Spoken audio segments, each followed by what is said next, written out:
Hello, ഇന്നൊരു easy ആയിട്ട് ഉണ്ടാക്കാൻ പറ്റുന്ന ഒരു മാംഗോ പുഡിംഗ് റെസിപ്പിയാണ് കേട്ടോ.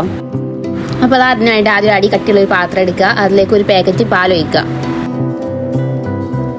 ഇതാ മറ്റൊരു പാത്രം എടുക്കുക, അതിലേക്ക് ചൈന ഗ്രാസ് ഇട്ടെടുക്കുക, അതിൻ്റെ ലേശം വെള്ളം ഒഴിക്കുക കേട്ടോ. അപ്പോൾ ചൈന ഗ്രാസ് ആദ്യം ഇത്തിരി നേരം വെള്ളത്തിൽ പുതർത്തി വെച്ചാൽ പെട്ടെന്ന് നമുക്ക് അലിഞ്ഞ് കിട്ടും.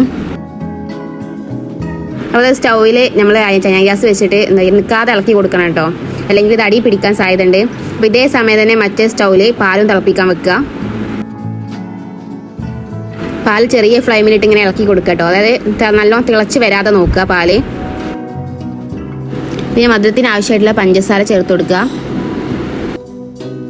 ഇതിലേക്ക് പഞ്ചസാരയേക്കാൾ ടേസ്റ്റ് കണ്ടൻസ്ഡ് മിൽക്ക് കേട്ടോ. അപ്പോൾ ഞങ്ങളിവിടെ രണ്ടും കൂടിയാണ് ചേർത്ത് കൊടുക്കുന്നത്, കുറച്ച് കണ്ടൻസ്ഡ് മിൽക്കും കുറച്ച് ഷുഗറും കൂടിയാണ് ഞങ്ങൾ ആഡ് ചെയ്യണത്. പിന്നെ കണ്ടൻസ്ഡ് മിൽക്ക് ആഡ് ചെയ്യുമ്പോൾ അത് നിൽക്കാതെ ഇളക്കി കൊടുക്കണം കേട്ടോ, പാലിനോടൊപ്പം തന്നെ ഇളക്കി കൊടുക്കണം, അല്ലെങ്കിൽ ഇത് കട്ട കുത്താൻ സാധ്യതയുണ്ട്.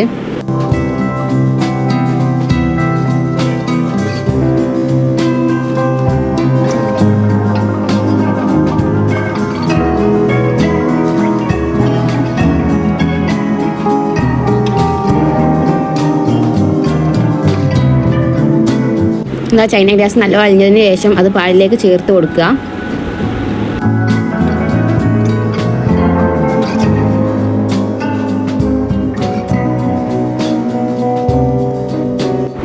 അതിലേക്ക് മാംഗോൻ്റെ എസൻസ് ചേർത്ത് കൊടുക്കുക.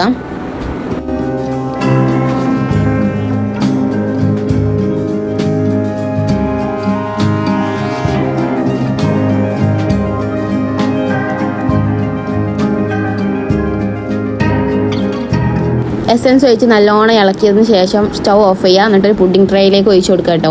ഈ ടൈമിൽ നമ്മൾ മാംഗോ ഉണ്ടെങ്കിൽ, നല്ല പഴുത്ത മാംഗോ ഉണ്ടെങ്കിൽ അത് കട്ട് ചെയ്താണ്ടൊന്ന് ചേർത്ത് കൊടുക്കുക. അപ്പോൾ നല്ല ടേസ്റ്റ് ഉണ്ടാവും ഇടയിൽ കടിക്കുമ്പോൾ. ഇത് നല്ലോണം ചൂടായും സെറ്റ് ആയതിനു ശേഷം പിന്നെ ഫ്രിഡ്ജിലേക്ക് വെച്ചാൽ മതി കേട്ടോ.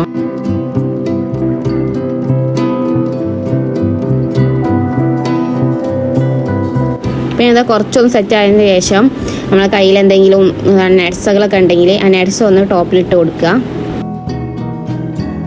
അതായത് പുഡിങ് നല്ലപോലെ സെറ്റ് ആയിട്ടുണ്ട് കേട്ടോ. ഇനി ഫ്രിഡ്ജിലേക്ക് വെക്കുക. മിനിമം 2 മണിക്കൂറെങ്കിലും ഫ്രിഡ്ജിൽ വെക്കണം കേട്ടോ, എന്നാലും ഇത് തണുപ്പ് നല്ല തണുക്കുമ്പോൾ ഇത് നല്ല ടേസ്റ്റ് ഉണ്ടാവുള്ളൂ.